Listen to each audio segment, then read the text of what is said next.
Hey everyone, Commander Josh Hawkins here, and welcome to the first episode of Exploring Elite Dangerous Horizons. Up until now, my videos have all been part of a sci-fi documentary series I've been making that I've called Exploring the Milky Way Galaxy, but this new series is going to talk about the space simulator that I used to make them, Elite Dangerous. If you have no idea what Elite Dangerous is, but you came across this video after watching one of my other series, then you'll definitely want to stick around and watch, because everything you're going to see from here on in is from Elite.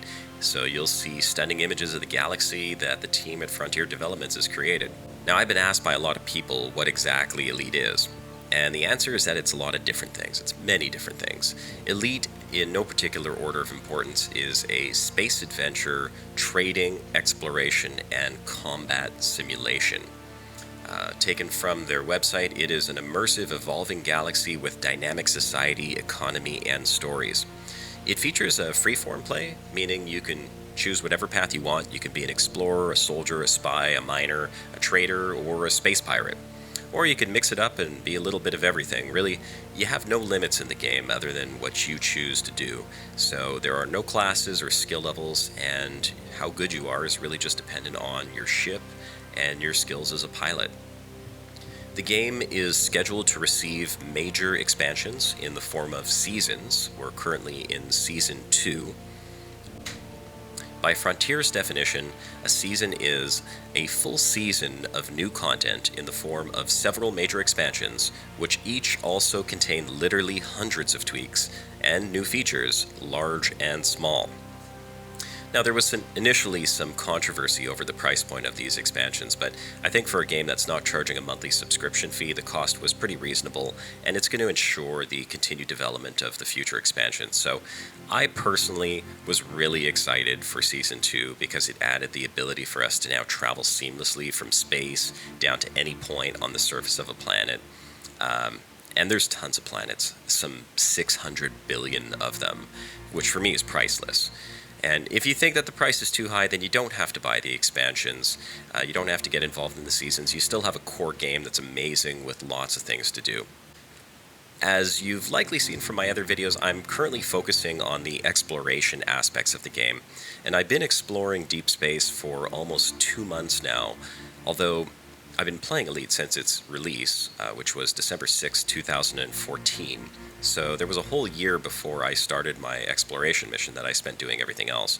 And my mom watched my videos, my exploration videos, and she called to tell me that she was so happy that I'd finally found a game that was non-violent. Unfortunately, since I knew she would eventually see these videos and the other side of Elite, I had to let her know that I had funded my exploration journey through assassination contracts and bounty hunting and eventually slave trade. So yeah, sorry Mom, I killed a lot of people and traded a lot of slaves to the Empire. But it was all in the name of science. One of the most amazing things that I love about this game is the fact that it's so huge. I mean, I've played a lot of games over the years. I grew up with a VIC-20 and then a Commodore 64, an Apple IIe, and then each new generation of computer we saw huge leaps ahead in terms of what type of game worlds we could explore. And I've been pretty impressed with how far the technology's come in terms of creating large-scale worlds in video games, but what the people who created Elite Dangerous have done just blows everything else out of the water. I mean, really, there's nothing like this out there right now, and it's amazing. When you try to describe the scale of a game like Elite Dangerous, it's kind of hard to verbally put things into perspective, mostly because people have a hard time wrapping their brains around numbers that end in more than 11 zeros and then trying to visualize that as a distance in their mind. So I think most people would agree, even if you try to picture a shorter distance, just a few kilometers, it's hard to truly understand that size. Then try to picture a whole planet or a star or a solar system or a galaxy like our Milky Way, and it's just impossible. But with Elite, you can actually begin to get an understanding of those distances. I mean, you're never going to really fully understand or appreciate the vast distances out there in space, but this is about as close as you're going to get right now. Elite Dangerous is big. It's really big. The guys and girls over at Frontier Developments have managed to reproduce our entire Milky Way galaxy in 1:1 scale. And not just the stars, but the planets, the moons, the asteroid belts, the nebula, and that's not even including the parts of space that are currently inhabited, which also host hundreds of space stations and planetary bases. And the best part is that it's all scientifically accurate, for the most part. Planets, moons, and stars travel in orbits and rotate in their star systems as they would in real space. And there's even real science used to create the topography of the planets, so they have realistic surface features and they're visually stunning. If you like space, if you own a telescope, or spend time wishing you could be up there amongst the stars, then this is the game for you. There's a lot more I want to talk about, and we'll eventually get to explore all the different aspects of the game, but for now, I just want to give you an update that was posted today from the desk of the executive producer, Michael Brooks. In today's dev update, we got some new information on the next content update that's part of Season 2. This will be patch 2.1, which seems to be now officially labeled as the Engineers. This update brings an overhaul to missions. Now, up until now, you dock at a station or an outpost, and you can accept a mission from a bulletin board style menu. It's very impersonal. I've ran hundreds of missions and couldn't tell you who the hell gave them to me. It kind of felt like they were just computer generated missions, and once I was done, I'd turn it in and forget all about it, move on to something else or the next mission.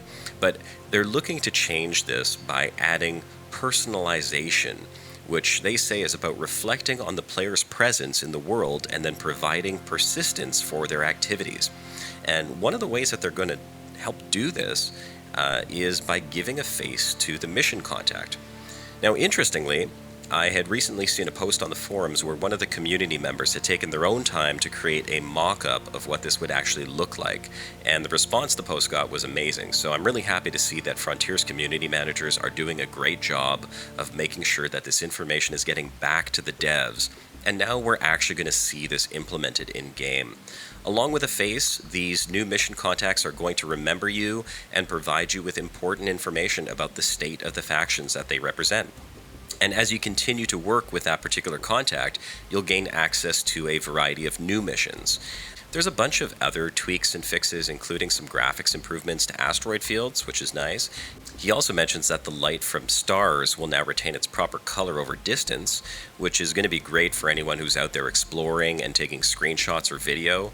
It's certainly going to add some more variety to the types of vistas we'll be able to capture and make some of the more sterile moons seem a little more vibrant under the right conditions, I'm sure. But one of the things that Michael Brooks mentions is something that I've been personally wishing for a long time. They are finally going to add collapsible sections to the options menu, which right now is just a huge mess. It's one massive list of settings, and you have to scroll through everything in order to change a single setting. So this is a really welcome change.